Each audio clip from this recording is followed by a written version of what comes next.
So if, heaven forbid, you should have an emergency, typically, you are calling the insurance company to let them know, because of course one of the items that you are required to do when you have a travel insurance policy is call the insurance company as soon as possible when you have an emergency. Well, depending on what emergency that you might be having, you could be quite panicked because of whatever's happening to you. Heaven forbid, whether it's a car accident or a heart attack or some kind of something serious can be very very disturbing. And so a lot of times when a person is calling to advise of their claim, they need to be handled in a very specific way by professionals that know how to handle those type of situations. You wouldn't expect to get a fire chief when you call an ambulance. You want to get someone who knows what they're talking about and is a professional in that field. So the assistance company is a company that is hired by the insurance company to make sure that people who are having emergencies get dealt with in the proper way. So sometimes people get a little bit confused about the parties involved there, but typically there are those three separate and distinct companies involved. So. Okay, and most insurance companies have medical forms that are required to be completed when you make application for your insurance policy. And many people underestimate the importance of those medical forms. And we see that, all the time, that people are, that they're underestimating it because they rush through it, they don't read every word, they maybe don't, they aren't really providing thoughtful responses. So, that can be indicative of someone who's not perhaps taking that form as seriously as they should.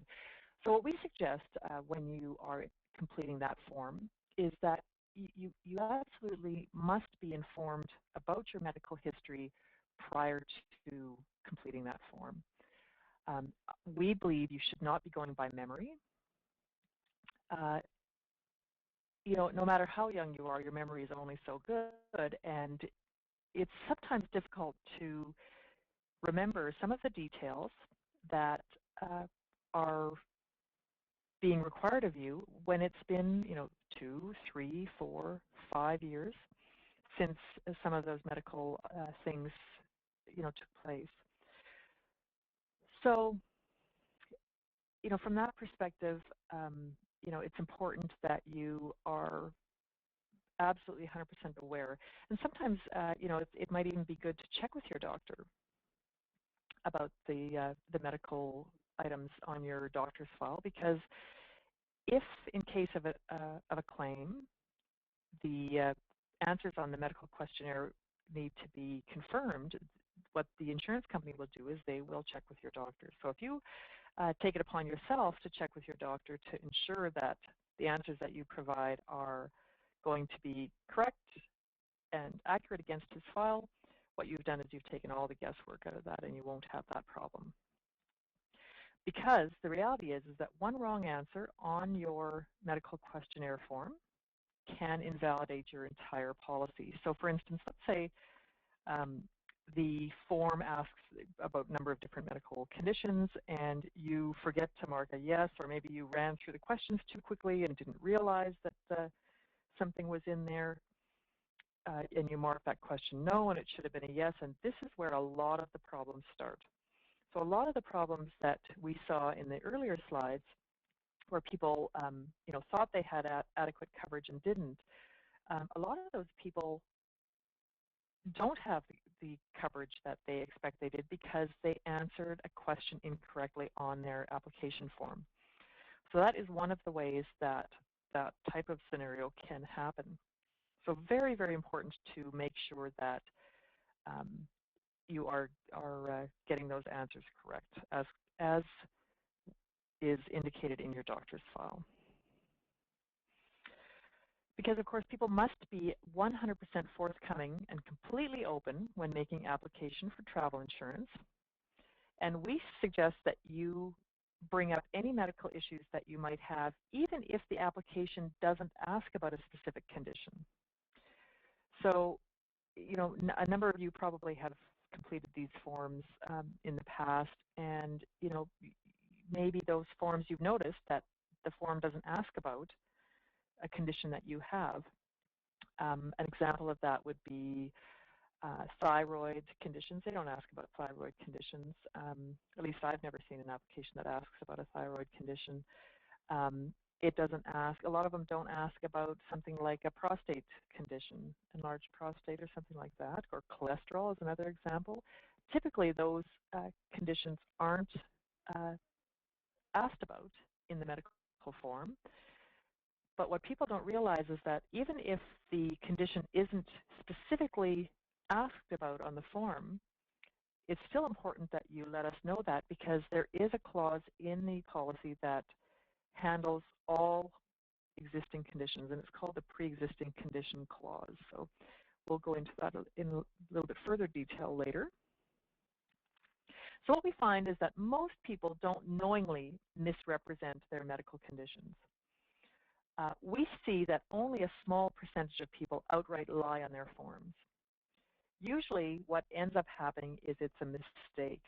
And you saw in that one article a few slides back that it was, you know, the poor lady was in the hospital bed there drinking out of her travel mug, and it was a miscommunication about the questions on the form. And so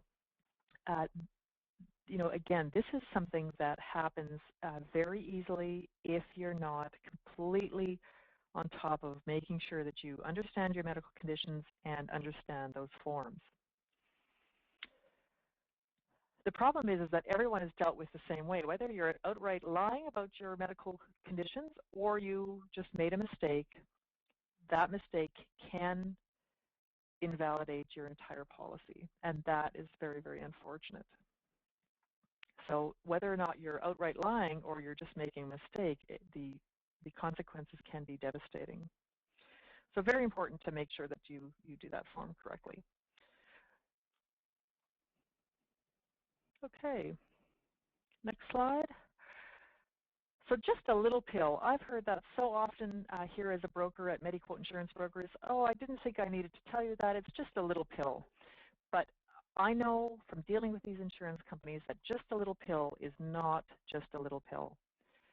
It is a pill that treats a condition that you've been diagnosed with, and as such, it is an important piece of information about your existing conditions, and it's important for your medical insurance, your travel medical insurance.